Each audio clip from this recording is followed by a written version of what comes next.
આજે આપણે ખાંડમાંથી કેરીનું ઇન્સ્ટન્ટ ગળ્યું અથાણું બનાવીશું। આ રીતે અથાણું બનાવવું ખૂબ જ ઇઝી છે અને આ રીતે 2 થી 3 દિવસમાં તૈયાર થઈ જાય છે અને આ રીતે અથાણું લાંબા ટાઈમ સુધી બગડશે નહીં અને કેરી પણ સોફ્ટ રહે એવી ટિપ્સ શેર કરીશ। અને આપણે આ અથાણામાં સહેજે પણ તેલનો યુઝ નથી કરવાનો, એટલે આ અથાણું એકદમ તેલ વગરનું બનશે અને એકદમ ટેસ્ટી બનશે। Hi everyone, welcome to my kitchen. તો સૌથી પહેલાં મેં અહીં 1 કિલો રાજાપુરી કેરી લીધેલી છે અને કેરીની છાલ આપણે ઉતારી લેવાની છે અને આ રીતે અંદરથી જે છારી હોય એ આપણે કાઢી લેવાની છે, જેથી કેરી એકદમ સોફ્ટ રહેશે। અને આ રીતે કેરીના નાની સાઇઝના ટુકડા કરી લેવાના છે। આ રીતે મેં બધી કેરીના ટુકડામાંથી છારી કાઢી લીધેલી છે। ત્યારબાદ આપણે આ કેરીના ટુકડાને સારી રીતે વોશ કરી લેશું, જેથી કંઈ કચરો હોય તો નીકળી જાય। મેં અહીં 3 થી 4 ગ્લાસ જેટલું પાણી એડ કર્યું છે અને આ રીતે હાથથી સારી રીતે ધોઈ લેશું।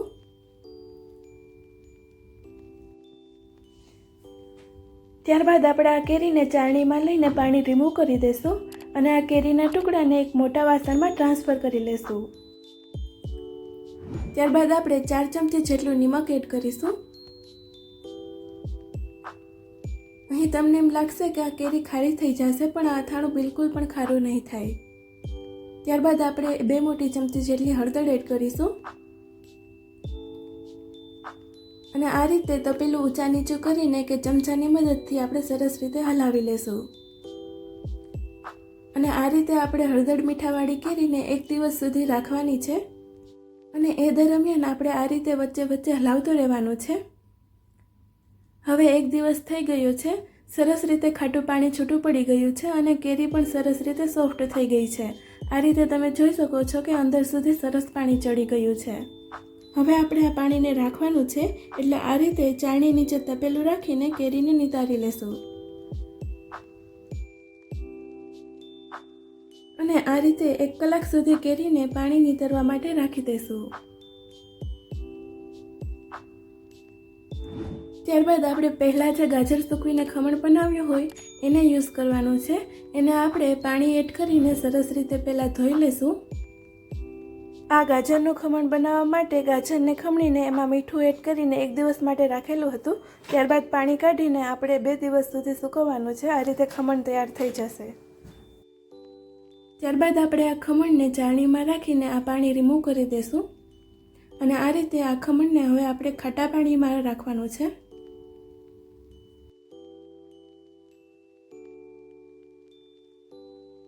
આપણે આ રીતે હાથથી નીચોવીને બધું પાણી કાઢી લેવાનું છે અને ડાયરેક્ટ ખાટા પાણીમાં એડ કરતું જવાનું છે।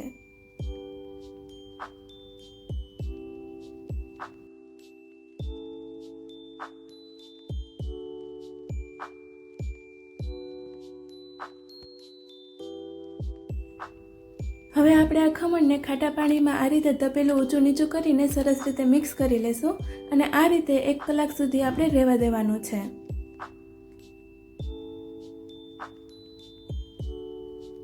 હવે 1 કલાક થઈ ગઈ છે। આપણે આ રીતે હાથથી નીચોવીને ખાટું પાણી રિમૂવ કરી દેશું અને એક ડીશમાં લઈ લેશું। આ રીતે બધું ખમણ મેં લઈ લીધું છે। હવે આપણે એક કોટનના કપડામાં આ રીતે ખમણને પાથરી દેવાનું છે। આ રીતે ખમણ થોડુંક કોરું થઈ જાય ત્યાં સુધી 4 થી 5 કલાક સુધી સૂકવવાનું છે। તમે ધીમા પંખા નીચે કે કુદરતી પવન આવતો હોય ત્યાં તમે સૂકવી શકો છો, પણ તડકા નીચે હવે 1 કલાક જેવું થઈ ગયું છે। આ કેરી સરસ રીતે નીતરી ગઈ છે। મેં અહીં 1 કિલો કેરીની સામે 1 કિલો ખાંડનો પાવડર લીધેલો છે, એટલે આપણે અહીં બેયની ક્વોન્ટિટી સરખી લેવાની છે। 1 કિલો કેરી હોય તો 1 કિલો ખાંડનો પાવડર લેવાનો છે। ત્યારબાદ આપણે આ ખાંડના પાવડરને એક તપેલીમાં ટ્રાન્સફર કરી લેશું અને એમાં 100 ગ્રામ જેટલા રાઈના કુરિયા, મોટી 2 ચમચી જેટલા મેથીના કુરિયા, 100 ગ્રામ જેટલા ધાણાના કુરિયા, 50 ગ્રામ જેટલી વરિયાળી, 1 મોટી ચમચી જેટલા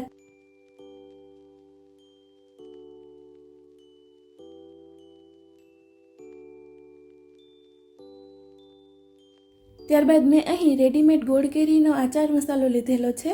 એ મસાલો 400 ગ્રામ જેટલો એડ કરીશું। તમે અહીં ઓનલી આચાર મસાલા એડ કરીને પણ આ અથાણું બનાવી શકો છો।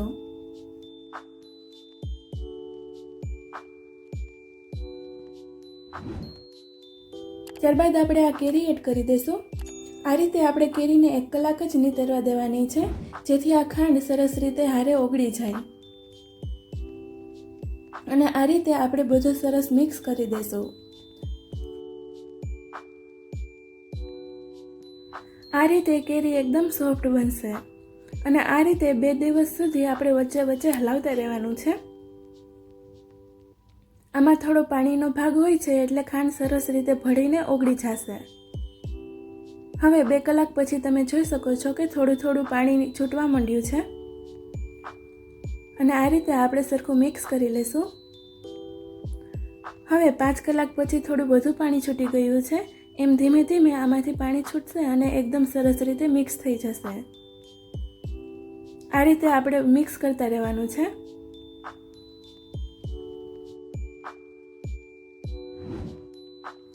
હવે 7 કલાક પછી તમે જોઈ શકો છો કે ખાંડ ઓગળી ગઈ છે. હજી 2 દિવસમાં એકદમ સરસ રીતે ખાંડ ઓગળી જશે. અને આ રીતે આપણે સરસ મિક્સ કરી લઈશું.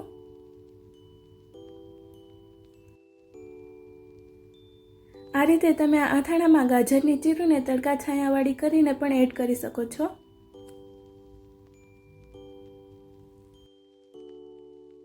હવે ગાજરનું ખમણ પણ સરસ રીતે સુકાઈ ગયું છે.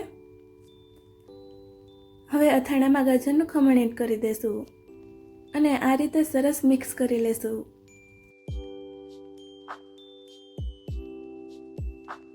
અત્યારે અહીં અથાણાને હલાવવામાં થોડું હાર્ડ લાગશે. બીજે દિવસે ખાંડ એકદમ સરસ રીતે મેલ્ટ થઈ જશે, એટલે એકદમ લચકેદાર અથાણું બની જશે. આ રીતે અથાણું ખૂબ જ ટેસ્ટી બને છે અને કેરીની ચીરું પણ એકદમ સોફ્ટ રહે છે. આ રીતે અથાણાને આપણે 2 થી 3 દિવસ સુધી આ રીતે તપેલામાં જ રાખવાનું છે અને વચ્ચે વચ્ચે ક્યારેક ક્યારેક હલાવતા રહેવાનું છે.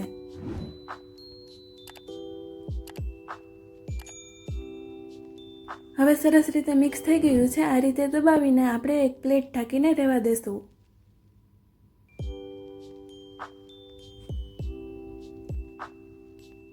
હવે બીજા દિવસે સવારે આ અથાણું આપણે એકદમ હલાવીને જોઈ લેશું.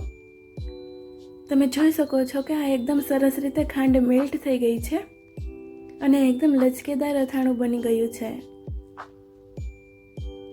અને આ રીતે કેરીની ચીરું પણ એકદમ સોફ્ટ રહેશે. હજી આપણે 1 દિવસ આ રીતે અથાણું રાખવાનું છે, જેથી સરસ રીતે ખાંડ મેલ્ટ થઈ જાય અને એકદમ સરસ અથાણું બની જાય. હવે આ રીતે ત્રીજે દિવસે તમે જોઈ શકો છો કે એકદમ પરફેક્ટ રીતે અથાણું બની ગયું છે અને એકદમ સરસ ખાંડ મેલ્ટ થઈ ગઈ છે. અને આ રીતે ખૂબ જ ઓછા ટાઈમમાં એકદમ ટેસ્ટી અથાણું બનીને તૈયાર થઈ જશે. તો આ રીતે આ અથાણું 1 વર્ષ સુધી સહેજે પણ બગડશે નહીં અને આ જ રીતે એકદમ સરસ રેડ કલરનું રહેશે. તો હવે એકદમ ઇઝી રેસીપીથી કેરીનું ગળ્યું અથાણું બનીને તૈયાર છે. તો તમને મારી આ રેસીપી ગમી હોય તો મારા વિડીયોને લાઇક કરજો, ફ્રેન્ડ સાથે શેર કરજો અને મારી ચેનલને સબસ્ક્રાઈબ કરવાનું ના ભૂલશો. ફરી મળીશું નવી રેસીપી સાથે. Bye bye.